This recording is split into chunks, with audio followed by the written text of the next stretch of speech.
চিতই পিঠা বানালাম। তো আজকের চিতই পিঠাগুলা এমনি এমনি খাবো না, এগুলো এখন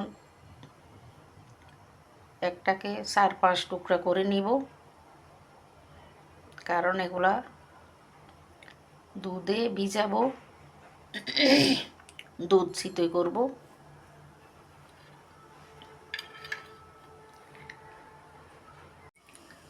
তো এদিকে দুধ বসিয়ে দিলাম চুলায়। দুধের কালার দেখে বুঝতেছেন দুধে কিছু মিশিয়ে দিলাম। তো হ্যাঁ, ঠিকই ধরেছেন, দুধে বাটা লিকুইড করে দিলাম। অনেকে চিনিও দেয়, চিনি দিয়েও ভেজানো যায়। তো আমার গুড় ছিল, আমি গুড় দিয়ে করব।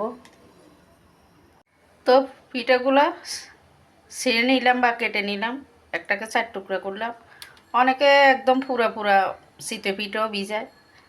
আমার কাছে মনে হয় যে এভাবে ভিজালে একটু ঝোল টোল মানে ভালোভাবে ঢুকে, দুধের ইয়েটা, দুধ ভালোভাবে ঢুকে ভিজে যায়।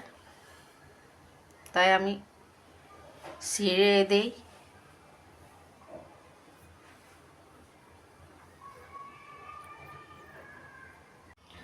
দুধ উতরিয়ে অনেকটাই ঘন হয়ে আসছে।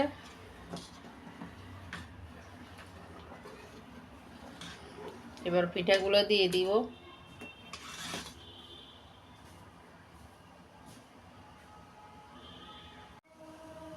তো পিঠাগুলো দিয়ে দিচ্ছি, সব পিঠা দিয়ে দিলাম।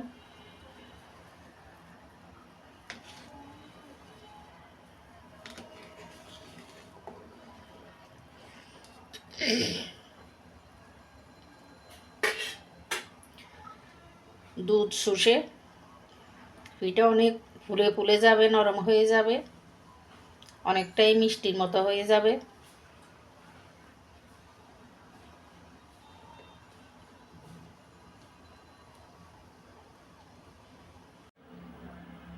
বাঙালির অগ্রহায়ণে নবান্ন হয়, মানে নতুন ধান আসে ঘরে। এরপর থেকেই পিঠা পায়েস খাওয়া শুরু হয়ে যায়।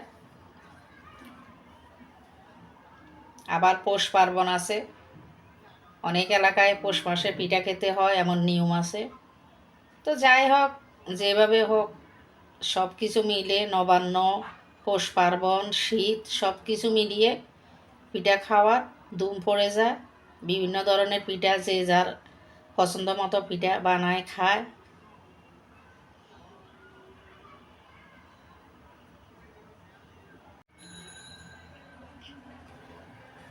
হয়ে গেল, একদম ঘন হয়ে গেছে।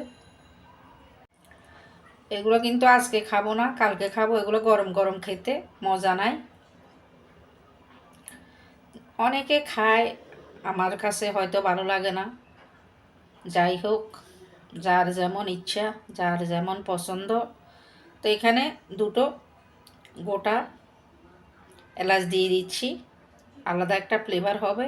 এখন ঢেকে রাখবো, ঠান্ডা হলে কালকে খাবো।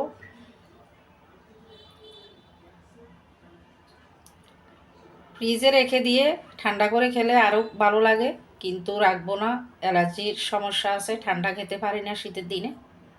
তাই এমনি নর্মালেই রেখে দিব, শীত আছে একটু একটু, ঠান্ডা হয়ে থাকবে, তারপরে খাবো। পরের দিন সকালবেলা পিঠার অবস্থা দেখেন, একদম জমে গেছে।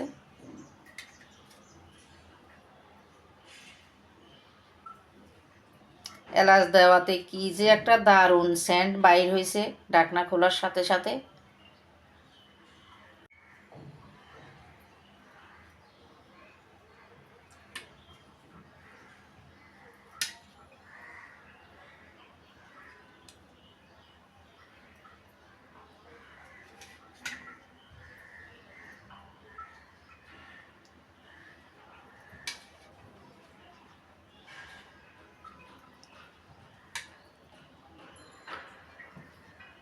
আমার কাছে এগুলো রসমলাই থেকেও ভালো লাগে।